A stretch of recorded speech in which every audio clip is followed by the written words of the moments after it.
કૃષ્ણ. દરેકને વિનંતી કે પોતાનો વિડીયો પણ ઓફ રાખે, એટલે આ રેકોર્ડિંગ થાય છે તેમાં ડિસ્ટર્બન્સ ના આવે. યદા યદા હિ ધર્મસ્ય ગ્લાનિર્ભવતિ ભારત અભ્યુત્થાનમ અધર્મસ્ય તદાત્માનં સૃજામ્યહં પરિત્રાણાય સાધૂનાં વિનાશાય ચ દુષ્કૃતાં ધર્મ સંસ્થાનાર્પાયે સંભવામિ યુગે યુગે. વસુદેવ વસુતં દેવં કંસ ચાણૂરમર્દનમ દેવકી પરમાનંદમ કૃષ્ણં વંદે જગદ્ગુરુમ. અધ્યાય પહેલો, શ્લોક 9. અન્યે ચ બહવઃ સુરા મધ્યેર્થે વ્યક્ત જીવિતાઃ નાના શસ્ત્ર પ્રહરણાઃ સર્વે યુદ્ધ વિશારદા. આ ઉપરાંત બીજા અનેક શૂરવીર મારા માટે પ્રાણ અર્પણ કરવાની તૈયારી સાથે ઊભા છે. આવું દુર્યોધન કહે છે, ભીષ્મ પિતામહ. આ ઉપરાંત બીજા અનેક શૂરવીર મારા માટે પ્રાણ આપવાની તૈયારી સાથે ઊભા છે. તમામ મારા માટે પ્રાણ ત્યાગ કરવા તત્પર છે, પરંતુ તેની કોઈ ચોક્કસ ગણતરી નથી. હવે સેના કયા ભાવો દ્વારા સુરક્ષિત છે, આ બાબત કહે છે. અને આપણે થોડુંક આધ્યાત્મિક રીતે પણ સમજીએ, અને આધ્યાત્મિક ભાષામાં સમજીએ તો આ બધા શૂરવીર એટલે આપણી અંદરના અનેક વિકારો. આપણે આ વખતે જે ગીતા લીધી છે એ યથાર્થ ગીતા સ્વામી અડગડાનંદની છે. એમાં દરેક શ્લોકે આપણને આધ્યાત્મિક અર્થ મળશે, અને એમાંથી જ આપણે જીવનમાં ઉતારવાનું છે. આ બધા શૂરવીર એટલે આપણા અંદરના અનેક વિકારો, કામ, ક્રોધ, લોભ, મોહ વગેરે. આ બધા મનના પક્ષમાં લડી રહ્યા છે. કોના પક્ષમાં? મનના, આત્માના નહીં. એ બધા મજબૂત છે, બધા જ વિકારો મજબૂત છે, અને આત્મજ્ઞાન સાથે ટકરાવવા તૈયાર છે. આત્મજ્ઞાન એટલે આપણા આત્માનું જ્ઞાન. એ આપણને જે થાય, આત્માનો સાક્ષાત્કાર આપણે કહીએ છીએ, તો એની સાથે ટકરાવવા માટે તૈયાર છે. એટલે સેના ઇઝ ઇક્વલ ટુ આપણી અંદરના નકારાત્મક સંસ્કારો. આપણે 9મો શ્લોક પૂરો કર્યો. હવે આપણે 10મો શ્લોક લઈએ. અપર્યાપ્તમ તદસ્માકમ બલમ ભીષ્મ વિરસિક્તમ પર્યાપ્તમ ત્વિદે મેતેષામ બલમ ભીમાભીર્ષિતમ. ભીમ દ્વારા રક્ષિત આપણી સેના બધી રીતે અજય છે, અને ભીમ દ્વારા રક્ષિત આ લોકોની સેના, આ લોકોની એટલે પાંડવોની, આ લોકોની સેના જીતવામાં સુગમ છે. પર્યાપ્ત અને અપર્યાપ્ત જેવા શબ્દોનો પ્રયોગ દુર્યોધનની આશંકા વ્યક્ત કરે છે. આથી જોવાનું એ છે કે ભીષ્મ એવી તે કેવી સત્તા ધરાવે છે જેના પર કૌરવો આટલા નિર્ભર છે, અને ભીમ એવી કઈ સત્તા છે જેના પર દૈવી સંપત્તિ સંપૂર્ણ પાંડવો નિર્ભર છે. દુર્યોધન પોતાની વ્યવસ્થા જણાવે છે. હવે આપણે એનો આધ્યાત્મિક અર્થ લઈ લઈએ. આનો આધ્યાત્મિક અર્થ એટલે કે આંતરિક અર્થ. અમારી સેના, દુર્યોધને શબ્દ વાપર્યો કે આપણી સેના, અમારી સેના. એટલે આ અવિદ્યા અને વિકૃતિઓ, મોહ બધું જ મોટું કરે છે. આપણી અંદર જે અવિદ્યા અને વિકૃતિઓ હોય ને એ બહુ મોટી સંખ્યામાં હોય, અને બહુ જ મોટી લાગે. પાંડવોની સેના એટલે સદગુણો, સત્ય, ભક્તિ અને વૈરાગ્ય. તો પાંડવોની સેના એટલે સદગુણો, સત્ય, ભક્તિ અને વૈરાગ્ય. એટલે શરૂઆતમાં ઓછી લાગે. એટલે આમાં મૂળ તો કહેવાનું એ જ છે કે પાંડવોની સેના 7 ઐક્ષણી હતી અને કૌરવોની સેના 11 ઐક્ષણી, એટલે ઘણી મોટી હતી એમના કરતો ડબલ. શરૂઆતમાં માણસને લાગે કે દુર્ગુણો વધારે શક્તિશાળી છે. ઇવન આપણને પણ એવું લાગે છે કે આપણી અંદરના જે દુર્ગુણો છે ને એ બહુ શક્તિશાળી છે. આપણે ઘણી વખત કહેતા હોઈએ છીએ કે મન સારું કંટ્રોલમાં રહેતું જ નથી, ભટકી જાય છે, કેમ કે એ દુર્ગુણ છે અને એ શક્તિશાળી છે. શરૂઆતમાં માણસને લાગે કે દુર્ગુણો વધારે શક્તિશાળી છે, સદગુણો નબળા છે, પણ આ માત્ર મોહની દ્રષ્ટિ છે, સત્ય નથી. એટલે આપણે અગત્યની વસ્તુ સમજવાની છે કે દુર્ગુણો ભલે ગમે તેટલા મજબૂત હોય ને શક્તિશાળી હોય, પણ એ સત્ય નથી. શું? અને આ તો આપણને હજુ મોહ છે અંદર, એટલે આપણને શક્તિશાળી લાગે છે. જે દિવસે તમે આત્મા તરફ વળો એ દિવસે એમની શક્તિની કોઈ વેલ્યુ નથી. હવે આપણે 11મો શ્લોક લઈએ. અયનેષુ ચ સર્વેષુ યથા ભાગ્રમવ સ્થિતાઃ ભીષ્મમેવા ભિક્ષરંતુ ભવંતઃ સર્વ એવ હિ. આ એક મોટો શ્લોક છે. આપણે એને એક પછી એક લઈએ. આથી બધા મોરચા પર પોતપોતાની જગ્યાએ રહીને તમે સૌ ભીષ્મની તમામ બાજુએથી રક્ષા કરજો. કોણ કહે છે આવું? અભિમન્યુ કહે છે. ભીષ્મ હયાત રહેશે તો આપણે અજય રહીશું. આથી તમે સૌ પાંડવો સામે લડવાને બદલે ભીષ્મની રક્ષા કરજો. ભીષ્મ તે કેવા સેનાપતિ છે કે પોતાની રક્ષા સ્વયં કરી શકતા નથી. કૌરવોને એમના રક્ષણની વ્યવસ્થા કરવી પડે છે. આ કોઈ બહારના સેનાપતિ નથી, બ્રહ્મ જ ભીષ્મ છે. અગત્યનું શું છે? ભીષ્મ એટલે બ્રહ્મ છે. જ્યાં સુધી બ્રહ્મ જીવતો રહેશે ત્યાં સુધી વિજાતીય પ્રવૃત્તિઓ એટલે કે કૌરવો અજય રહેશે. અજયનો અર્થ એ નથી કે એને જીતી ન શકાય, પરંતુ અજયનો અર્થ દુર્જય છે, કઠણાઈથી જીતી શકાય એવો. જીતી ના શકાય એવો નહીં, પણ કઠણાઈથી જીતી શકાય એવો. આમાં એક રામાયણનું સેન્ટેન્સ છે, મહા અજય સંસાર રીપુ જીતી શકૈસો બીર. બ્રહ્મનો અંત આવે પછી આપણું પાછું આધ્યાત્મિક ઉપર તો લઈશું જ. બ્રહ્મનો અંત આવે તો અવિદ્યા અસ્તિત્વહીન બની જાય. મોહ વગેરે જો અંશતઃ પણ રહી ગયેલ હોય તો તે શીઘ્ર સમાપ્ત થઈ જશે. ભીષ્મને ઈચ્છા મૃત્યુ હતું. ઈચ્છાનો અંત અને ભ્રમનું નિરસન એક જ વાત છે. આ વાત સંત કબીરે સરળતાથી કહી છે. ઈચ્છા કાયા ઈચ્છા માયા ઈચ્છા જગ ઉપજાયા. કહ કબીર જે ઈચ્છા વિવર્જિત તાકા પાર ન પાયા. જેને બ્રહ્મ નથી હોતો તે અપાર અને અવ્યક્ત છે. આ શરીરના જન્મનું કારણ ઈચ્છા છે. ઈચ્છા જ માયા છે. ઈચ્છા જ જગતની ઉત્પત્તિનું કારણ છે. છાંદોગ્ય ઉપનિષદમાં પણ કહ્યું છે, શોકામયત તદેક્ષેત બહુશ્યા પ્રજાએ ઇતિ. કબીર કહે છે, જે સંપૂર્ણપણે ઈચ્છા રહિત છે તેનો પાર ન પમાય, તે અપાર અનંત અસીમ તત્વમાં બળી જાય છે. આપણે એને હવે વધારે ડિટેલમાં આધ્યાત્મિક એટલે કે અંતરનો અર્થ સમજીએ. બ્રહ્મ, આમાં એક શબ્દ આવ્યો બ્રહ્મ. ભીષ્મ એટલે બ્રહ્મ. તો બ્રહ્મ એટલે શું?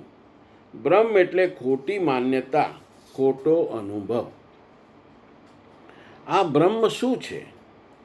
તો હું આ શરીર છું, હું કરનાર છું, મારું તારું આ બધું અજ્ઞાનને લીધે બનેલું બ્રહ્મ છે. બહુ સરસ રીતે સમજાયું કે આપણે કહીએ કે આ શરીર મારું છે, આ હું જ કરું છું, મારું તારું આપણે આખો એ કેમ? એ એકચ્યુઅલી તો આપણો ભ્રમ છે, એ સત્ય છે જ નહીં. આ શરીર આપણું છે જ નહીં, પણ આપણે આ સંસારમાં રહેલા છીએ અને એની માયામાં છીએ, એટલે આપણે સાચું જાણી શકતા નથી. આ બધું અજ્ઞાનથી બનેલું બ્રહ્મ છે. બ્રહ્મનો અંત આવે તો અવિદ્યા અસ્તિત્વહીન બની જાય. એટલે બ્રહ્મનો અંત આવવો એ જરૂરી છે. જ્યારે બ્રહ્મ તૂટી જાય, હું કોણ છું તેનો ખોટો વિચાર ખતમ. પછી તમને એનો વિચાર જ નહીં આવે. હું કોણ છું એવું ક્યારેય વિચાર નહીં આવે. એક વખત તમારામાંથી બ્રહ્મ નીકળી જાય. જ્યારે બ્રહ્મ તૂટી જાય, હું કોણ છું તેનો ખોટો વિચાર ખતમ. તો અવિદ્યા એટલે અજ્ઞાન પણ રહે, અને પછી તમારામાં અજ્ઞાન પણ નહીં રહે, તમારામાં જ્ઞાનનો પ્રકાશ થશે. જેમ સપનું તૂટે, સપનાની દુનિયા ગાયબ, પછી કશું હોય જ નહીં. બીજી વસ્તુ, મોહ વગેરે અંશતઃ રહી ગયા હોય તો જલ્દી સમાપ્ત થઈ જશે. તમારામાં કદાચ થોડોક મોહ રહી ગયો હોય તો એ સમાપ્ત થવામાં તકલીફ નહીં પડે. જો થોડો મોહ વાસના બાકી હોય તો પણ મુખ્ય બ્રહ્મ તૂટી ગયો હોય તો બાકી બધું આપોઆપ ખતમ થઈ. પણ એક વખત તમારામાંથી બ્રહ્મ જતો રહે, તમને જ્યાં સુધી બ્રહ્મ તમારામાં છે, બ્રહ્મ એટલે આપણે બહુ સરસ રીતે પહેલું જ કહ્યું કે ખોટી માન્યતા અને ખોટો અનુભવ. બ્રહ્મનો અર્થ બહુ સરસ રીતે કહ્યો છે કે તમારી બધી માન્યતાઓ ખોટી છે. આ શરીર માનું છે એ માન્યતા છે. તો એક વખતે બ્રહ્મ તૂટી ગયો તો બાકી બધું આપોઆપ ખતમ થઈ જશે. ત્રીજું, ભીષ્મ અને ઈચ્છા મૃત્યુ. તો ભીષ્મ એટલે આજનું મૂળ બ્રહ્મ, અહંકારનો આધાર. ભીષ્મ એટલે બ્રહ્મ, અને બ્રહ્મનો આધાર કયો હતો? તો અહંકારનો આધાર. ઈચ્છા મૃત્યુનો અર્થ જ્યાં સુધી ઈચ્છા છે ત્યાં સુધી બ્રહ્મ જીવિત છે. આ બહુ સુંદર વસ્તુ કીધી કે ભીષ્મને ઈચ્છા મૃત્યુનું વરદાન હતું, એવું આપણે ભણીએ છીએ અને જાણીએ છીએ, બરાબર. પણ ઈચ્છા મૃત્યુ એટલે શું? એની ઈચ્છા થાય ત્યારે મૃત્યુ એવું નહીં, પણ જ્યાં સુધી તમારામાં કોઈ પણ વસ્તુની ઈચ્છા રહે ત્યાં સુધી તમારો બ્રહ્મ જીવિત છે, ત્યાં સુધી તમે મરવાનું. જ્યારે ઈચ્છા ખતમ તો બ્રહ્મ પણ ખતમ અને ભીષ્મ પણ ખતમ. બહુ જ સુંદર રીતે સમજાયું. ચોથું, ઈચ્છાનો અંત, બ્રહ્મનું નિરસન. આ સૌથી મુખ્ય વાત છે. ઈચ્છા શું કરે છે? આપણા શરીરની અંદર જે ઈચ્છાઓ છે એ શું કરે છે? તો બ્રહ્મને જીવંત રાખે છે. એટલે ઈચ્છા ખતમ તો બ્રહ્મ ખતમ, અને બ્રહ્મ ખતમ તો અજ્ઞાન ખતમ. આખી વાતનો મૂળ સાર. બ્રહ્મ એટલે મૂળ સમસ્યા. આપણી મૂળ સમસ્યા જ બ્રહ્મ છે. આપણા ખોટી માન્યતાઓ અને આપણા અનુભવો એ જ આપણે મોટામાં મોટી સમસ્યા છે. અને આપણી ઈચ્છા એ બ્રહ્મને જીવંત રાખે છે. ઈચ્છા ખતમ, બ્રહ્મ ખતમ, અને બ્રહ્મ ખતમ તો મુક્તિ, જે આપણે જોઈએ છે. હવે કબીરની સાખીને આધ્યાત્મિક સરળ રીતે સમજીએ. આપણે કબીરની સાખી પહેલાં જોઈ ગયા. તો ઈચ્છા કાયા ઈચ્છા માયા, ઈચ્છા જગ ઉપજાયા, કહે કબીર જે ઈચ્છા વિવરજી, તાકા પાર ન પાયા. ઈચ્છા કાયા એટલે શું? આપણું શરીર પણ ઈચ્છાથી મળ્યું છે. તમે કેટલી ઈચ્છાઓ કરી અને ઈચ્છાઓ કરીને બધું કર્મ ભેગું કર્યું, એને તમારે વાપરવા માટે જન્મ લેવો પડે. એટલે જન્મનું કારણ પણ ઈચ્છા જ છે. જો તમારી બધી જ ઈચ્છાઓ મરી જાય તો સમજી લો કે તમારી મુક્તિ થઈને, મુક્તિ થઈ એટલે જન્મ મરણના ચક્કરમાંથી બહાર. 84 લાખ ફેરા ફરવાની જરૂર નથી. એટલે જન્મ મરણનું કારણ ઈચ્છા છે. બીજું કયું? ઈચ્છા માયા. માયા એટલે બંધન, મોહ, સંસાર, ભ્રમ. આ બધું જ માયા છે. આખું સંસાર છે, ભ્રમ છે, મોહ છે, બંધન છે, આ બધું માયા છે. તો માયા પણ ઈચ્છાથી જ ઊભી થાય છે. જો તમારી ઈચ્છા જ ના હોય તો તમને કશાનું બંધન જ નથી, તમને કોઈ મોહ જ નથી. એટલે જે આજે માયા જે છે એ ઈચ્છાથી જ ઊભી થાય છે. જ્યાં ઈચ્છા છે ત્યાં મોહ છે. ત્રીજી વસ્તુ, ઈચ્છા જગ ઉપજાયા. આખું જગત એટલે સંસારનો અનુભવ ઈચ્છાથી જ ઊભું થાય છે. આખું જગત જે ઊભું થયું છે ને બધી ઈચ્છાથી જ. આ ભગવાનની માયા છે. ભગવાને આખું જગત ઊભું કર્યું છે, એ જ માયા છે. આખું જગત ઈચ્છાથી જ ઊભું થાય છે. એટલે ઈચ્છા એ સંસારનું મૂળ કારણ છે. સંસારનું મૂળ કારણ જ ઈચ્છા છે. ચોથું, જે ઈચ્છા વિવરજી તાકા પાર ન પાયા. ઈચ્છા વિવરજી એટલે જેને અંદરથી સંપૂર્ણ ઈચ્છા ખતમ થઈ ગઈ. બહુ સરસ લખ્યું છે કે જે ઈચ્છા વિવરજી તાકા પાર ન પાયા. તો જેની અંદરથી સંપૂર્ણ ઈચ્છા ખતમ થઈ ગઈ એવો માણસ હવે કોઈ બંધનમાં નથી. એના પછી કોઈ બંધન રહેતું જ નથી. અનંત અપાર બની જાય છે. કબીરજી શું કહે છે કે એવો માણસ અનંત અને અપાર બની જાય છે. પાર ન પાયા એટલે તેને કોઈ માપી શકતું નથી. જે માણસ આત્માનો સાક્ષાત્કાર કરી લે કે મોક્ષ સુધી પહોંચી જાય એને કોઈ માપી જ ના શકે. તે અપરિમિત શાંતિમાં સ્થિત છે. એવી શાંતિમાં છે કે એને કોઈ જ હલાઈ ના શકે. આખો સાર એક લાઈનમાં કહીએ તો ઈચ્છા જ બંધન છે અને ઈચ્છાનો અંત મુક્તિ છે. હવે આપણે 12મો શ્લોક લઈએ. તસ્ય સંજયનન હર્ષમ વૃદ્ધ પિતામહ સિંહનાદમ વિનદ્યોચ્ચૈ શંખમ દૃદોમૌ પ્રતાપવાન.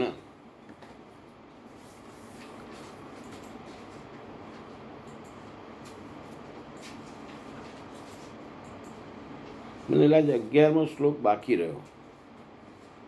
ના, 11મો શ્લોક આવી ગયો, 12મો આપણે કર્યો. બરાબર છે.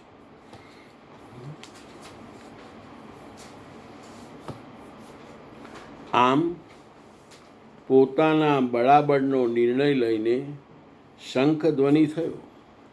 શંખ ધ્વનિ પાત્રોના પરાક્રમની ઘોષણા છે કે જીત થતાં કયું પાત્ર તમને શું આપશે.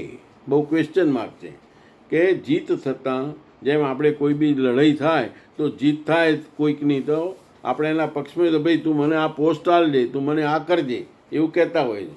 એટલે જીત થતાં કયું પાત્ર તમને શું આપશે. કૌરવોના વૃદ્ધ પ્રતાપશાળી પિતામહ ભીષ્મે ઊંચા સાદે દુર્યોધનને હર્ષ ઉપજાવતો સિંહનાદ કરતો ભયપ્રદ શંખ વગાડ્યો. સિંહ પ્રકૃતિના ભયજનક પાસાનું પ્રતીક છે. ઘોર જંગલમાં નીરવ એકાંતમાં સિંહની ગર્જના કાનમાં પેસી જાય તો રૂવાડા ઊભા થઈ જશે, હૃદય કાંપવા લાગશે. અલબત્ત સિંહ તો તમારાથી માઇલો દૂર હશે. ભય પ્રકૃતિમાં હોય છે, પરમાત્મામાં નહીં. આ તો અભય સત્તા છે. આને આપણે વધારે ડિટેલમાં સમજીશું. બ્રહ્મરૂપી ભીષ્મ વિજય નીવડે તો પ્રકૃતિના જે ભયરૂપી અરણ્યમાં તમે છો એનાથી પણ અધિક ભયના આવરણથી તમને બાંધી દે છે. આ બહુ સરસ વસ્તુ કીધી કે બ્રહ્મરૂપી ભીષ્મ વિજય નીવડે તો પ્રકૃતિના જે ભયરૂપી અરણ્યમાં તમે છો એનાથી પણ અધિક ભયના આવરણથી તમને બાંધી દેશે. ભયનું એક આવરણ વધુ ચડી જશે, ભય વધુ સઘન બનશે. આ બ્રહ્મ આના સિવાય બીજું કશું કાપી શકે નહીં. આથી જ પ્રકૃતિમાંથી નિવૃત્તિ લેવી એ જ સાચો માર્ગ છે. સંસારમાં પ્રવૃત્તિ તો ભવાટવી છે, ઘોર અંધકારની છાયા છે. કૌરવોની ઘોષણા એનાથી વિશેષ કશું નથી. કૌરવો તરફથી તમે તેટલા ઢોલ નગારા વાગે, પરંતુ આ બધા ભેગા થઈને ભય જ આપે છે, એનાથી વિશેષ કશું નહીં. પ્રત્યેક વિકાર કંઈ ને કંઈ ભય જ આપે છે. આથી એમની ઘોષણા કરી કે, હવે આપણે એને વધારે ડિટેલમાં સમજીએ. આનો આધ્યાત્મિક સરળમાં સમજીએ તો ભીષ્મ એટલે શું? ભીષ્મ એટલે મૂળ બ્રહ્મ, જે આપણે આગલા શ્લોકમાં જોઈ ગયા. અહંકારનો સૌથી જૂનો સંસ્કાર. ભીષ્મમાં પુષ્કળ અહંકાર હતો. ખરેખર એમનું જો આખું ચરિત્ર તમે જ વાંચ્યું હોય તો સૌથી વધારે અહંકારી હતા. ભીષ્મ એટલે મૂળ બ્રહ્મ, અહંકારનો સૌથી જૂનો સંસ્કાર. શંખ વગાડ્યો એટલે શું? ભીષ્મએ શંખ વગાડ્યો. આ શંખ વગાડવાનો અર્થ બહારનો અવાજ નથી. આધ્યાત્મિક રીતે વિચારીએ આપણે, આપણા શરીરની રચનામાં જોઈએ તો અર્થ બહારનો અવાજ નથી, પણ અંદર શું થાય છે તે બતાવે છે. આપણા શરીરની અંદર શું થાય છે એ આપણને બતાવે છે. અહંકાર પોતાનું બળ બતાવે છે. આપણી અંદર જે અહંકાર છે ને એ એનું પોતાનું બળ બતાવે છે કે હું મજબૂત છું એવી અંદરની ઘોષણા કરે છે. આપણામાં જે અહંકાર છે ને, તમે જુઓ બે જણા લડતા હોય ને, અત્યારે આ જે યુદ્ધ ચાલે છે તો આ અહંકાર જ છે, ઈગો જ છે, અને એના માટે જ આ યુદ્ધ ચાલે છે. એટલે એ હંમેશા અંદરથી ઘોષણા કરે છે કે હું મજબૂત છું, ચિંતા ના કર, લડ તું તારે. ત્રીજી વસ્તુ, દુર્યોધનને હર્ષ થયો. દુર્યોધન એટલે કોણ? તો મોહ, અજ્ઞાનનો રાજા. જ્યારે અહંકાર મજબૂત બને, મોહ ખુશ થાય છે. તમારો અહંકાર જેટલો મજબૂત થાય ને એટલો તમને મોહ વધારે ખુશ થાય. આ શ્લોકમાં એ સમજાય છે કે જ્યારે સાધક એટલે ભક્ત, જ્યારે ભક્ત અંદર સાધના એટલે ભક્તિ, જ્યારે ભક્ત અંદર ભક્તિ શરૂ કરે, આ સમજવા જેવું સેન્ટેન્સ છે. જ્યારે ભક્ત અંદર ભક્તિ શરૂ કરે, કેમ કે આપણે બધા એ જ લેવલમાં છીએ. અંદરના જૂના સંસ્કાર એટલે ભીષ્મ અને મોહ એટલે દુર્યોધન બંને આવીને પ્રતિકાર કરે છે. આપણે ભગવાન તરફ વળીએ, ભક્તિ કરતા આવીએ તો આપણી અંદરમાં જે જૂના સંસ્કારો પડેલા છે બચપણમાંથી આવેલા, કયા? તો દુર્યોધન એટલે મોહ અને બ્રહ્મ, આ બંને વસ્તુ હંમેશા પ્રતિકાર કરશે. હવે આપણે 13મો શ્લોક લઈએ. તના શંકાશ્ચ વૈર્યસ્વ પ્રાણવાન કગો મુખા સહ શૈવાત્મ હંતયંતસ શબ્દસ્તુ મૂલો ભવતઃ. તે પછી અનેક શંખ, નગારા, ઢોલ, મૃદંગ અને રણશિંગા એક સાથે વાગી ઉઠ્યા, જેનો અવાજ ખૂબ જ ભયંકર હતો. આ કૌરવોને ભયનો સંચાર કરવા સિવાયની બીજી કોઈ ઘોષણા ન હતી.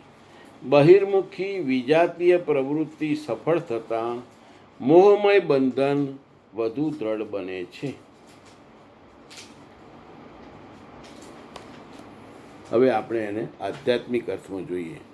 જ્યારે કૌરવો તરફથી અનેક શંખ, નગારા, ઢોલ, મૃદંગ વગાડવામાં આવ્યા, તે માત્ર યુદ્ધની શરૂઆત માટે નહોતું, પણ ભય અને અશાંતિ ફેલાવવાનો પ્રયાસ હતો. આ બાહ્ય અવાજો આપણા અંદરના મનના અશાંત વિચારો જેવા છે. આપણે જેમ કહ્યું એમ કે અવાજ છે એ અંદરનો અવાજ, તો એ શું છે કે આ બાહ્ય અવાજો આપણા અંદરના મનના આપણા મનની અંદર જેટલા અશાંતિ છે, જેટલા અશાંત વિચારો છે, એ આ ભય જેવા છે. સ્વામીજી કહે છે, કૌરવ એટલે આપણી અંદરના વિકારો. આપણી અંદર કેટલા બધા વિકારો છે. મોહ છે, કામ છે, ક્રોધ છે, લોભ છે. કૌરવો એટલે આપણા અંદરના વિકારો. આ વિકારો જ્યારે સક્રિય થાય છે, સમજવા જેવું સરસ છે. આ વિકારો જ્યારે સક્રિય થાય છે ત્યારે મનમાં ઘણો અવાજ, અશાંતિ, ભ્રમ અને ડર ઊભો થાય છે.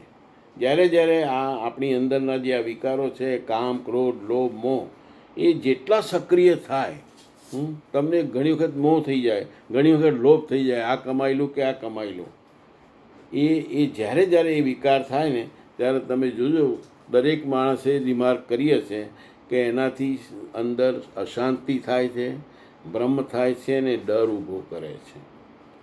આ જ શંખ અને નગારા છે. બીજા કોઈ ત્યાં ઢોલ પીટાયા હતા એની કોઈ વાત નથી કરવાની, આપણે તો આંતરિક જ જવાનું છે. આ જ શંખ અને નગારા છે. અંદરના ગડબડ ભર્યા વિચારો,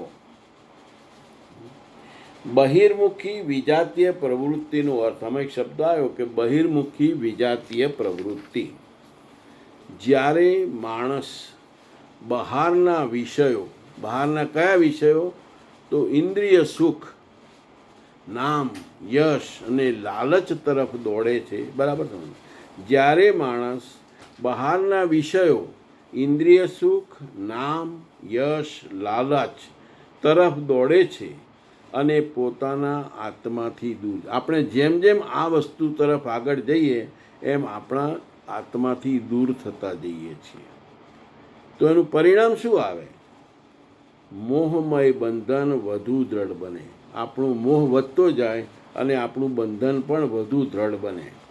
એટલે કે માણસ વધુ અને વધુ આસક્ત, બંધાયેલો અને અશાંત બની જાય છે. બહુ સરસ વસ્તુ સમજાઈ. માણસ વધુ ને વધુ આસક્ત, બંધાયેલો અને અશાંત બની જાય છે.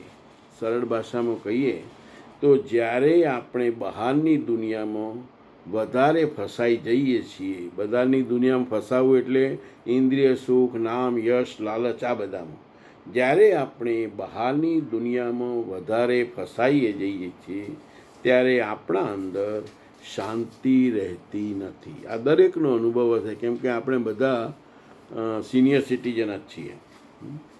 વધારે ફસાઈ જઈએ છીએ ત્યારે આપણા અંદર શાંતિ રહેતી નથી. મનમાં ભય, ગૂંચવણ અને તણાવ વધે છે. આ જ કૌરવોના ભયંકર નગારા છે. હવે 14મો શ્લોક કદાચ પૂરો નહીં થાય. 27 થઈ છે, 3 મિનિટ બાકી છે, લઈ લઈએ.